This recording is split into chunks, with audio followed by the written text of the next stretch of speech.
Makin panas, balasan Aib setelah tak dianggap Ibtu Rudiana merasa dirugikan.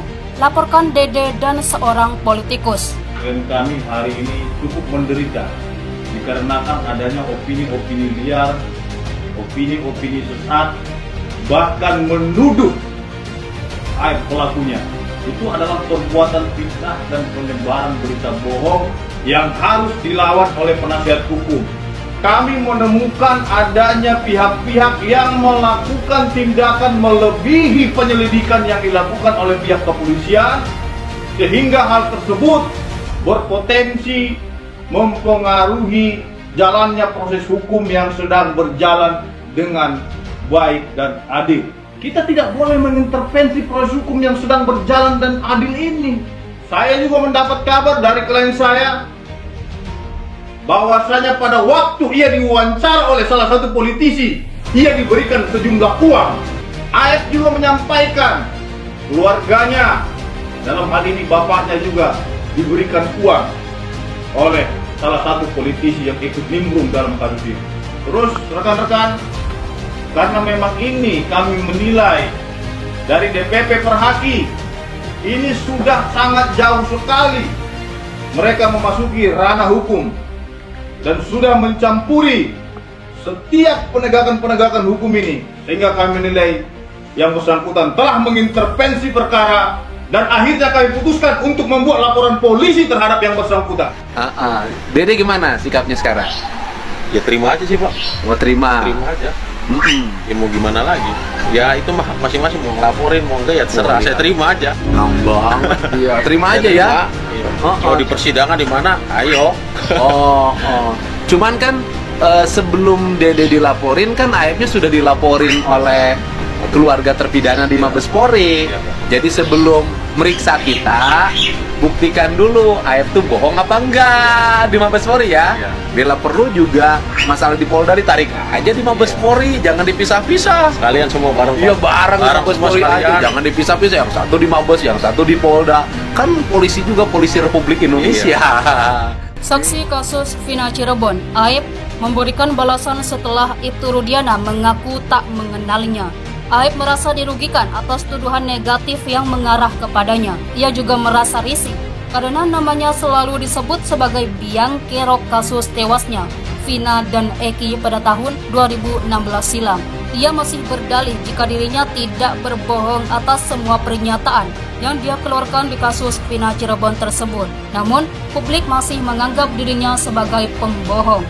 Keresahan Aib semakin menjadi setelah keluarnya pengakuan dari Dede yang sempat jadi rekannya sebagai saksi kasus Vina. Dede sempat memberikan pengakuan mengejutkan bahwa dirinya diarahkan oleh Aib dan Ibtu Rudiana. Saat itu, kemunculan Dede mencuat setelah jadi narasumber di YouTube Deddy Mulyadi. Karena merasa dipojokkan pihak Dede, kini Aib tak tinggal diam.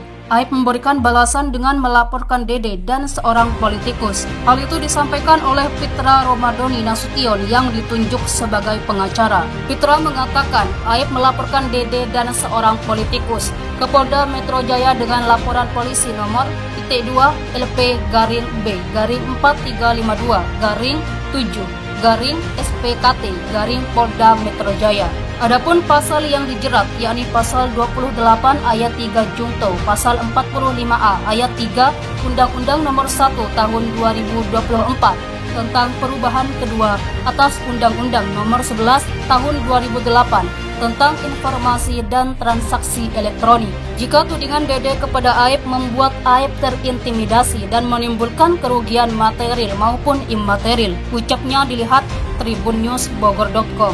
Sementara itu, Aib sebelumnya sempat berbicara soal dan mengetahui peristiwa tewasnya Vina dan Eki. Aib melihat langsung bagaimana pelaku pembunuhan Vina dan Eki kejar-kejaran dengan sepeda motor. Hal itu dia lihat saat dirinya berada di warung ketika membeli rokok. Tak hanya itu, Aib juga melihat ada pelemparan yang membuat pengendara motor terjatuh. Kabarnya, kesaksian Aib itu palsu. Aib disuruh berbohong oleh Ibtu Rudiana usai memberi kesaksian tersebut. Aib justru dilupakan. Ibtu Rudiana mengaku tak kenal dengan Aib. "Saya tidak kenal," kata Ibtu Rudiana dikutip dari YouTube Official iNews Senin. memang dirinya bertemu dengan Aep dan Dede, tapi hanya saat peristiwa itu terjadi 8 tahun silam. Terkait dengan tudingan yang dilakukan oleh Dede kepada dirinya, Ibtu Rudiana akan menyerahkan kepada penyidik dan kuasa hukumnya. Selain tuduhan soal skenario yang diarahkan oleh Dede pada dirinya, Ibtu Rudiana pun dikatakan telah melakukan penganiayaan kepada para terpidana. Ibtu Rudiana langsung membantah hal tersebut karena dirinya tidak mengetahui dan menyerahkan kepada penyidik. Saya katakan satu saja, tidak benar apa dan bagaimana, penyidik lebih tahu yang benar, sambungnya. Pengakuan Dede soal Ibtu Rudiana dan Aep ini menimbulkan kekhawatiran besar mengenai integritas proses hukum yang terjadi saat itu. Pada saat itu, Dede diminta untuk bersaksi mengenai kematian Eki dan Vina Cirebon yang tidak ia ketahui sama sekali. Ia mengaku bahwa ia tidak memiliki informasi tentang peristiwa tersebut dan hanya mengikuti arahan dari Aep dan Ibtu Rudiana yang merupakan ayah dari Eki.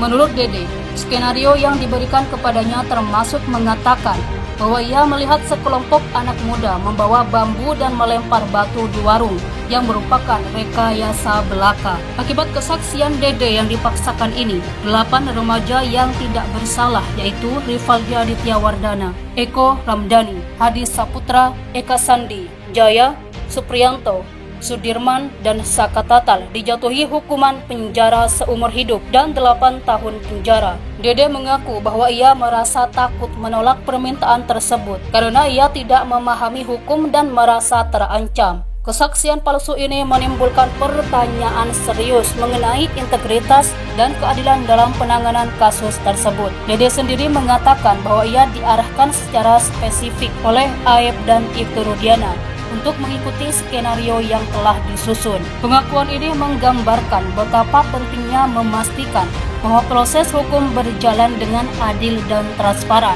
Sementara itu, mantan Kabareskrim Polri periode 2008-2009, Susno Duwaji menegaskan bahwa kedua orang ini seharusnya menjadi saksi di pengadilan, namun tidak dihadirkan sebab Ibtu Rudiana mengetahui beberapa nama yang menjadi tersangka, termasuk 3 DPO berasal dari Aep. Keduanya menjadi sosok penting untuk melangkah lebih jauh mengenai kasus pembunuhan Vina dan Eki di Cirebon. Mereka ini jadi saksi di pengadilan, tapi sayang tidak dihadirkan. Hanya saksi bawa sumpah, ujar Susno Duwaji. Saksi kasus Vina Cirebon, Aep memberikan balasan setelah Ibtu Rudiana mengaku tak mengenalnya. Aep merasa dirugikan atas tuduhan negatif yang mengarah kepadanya. Ia juga merasa risih karena namanya selalu disebut sebagai biang kerok kasus tewasnya Vina dan Eki pada tahun 2016 silam.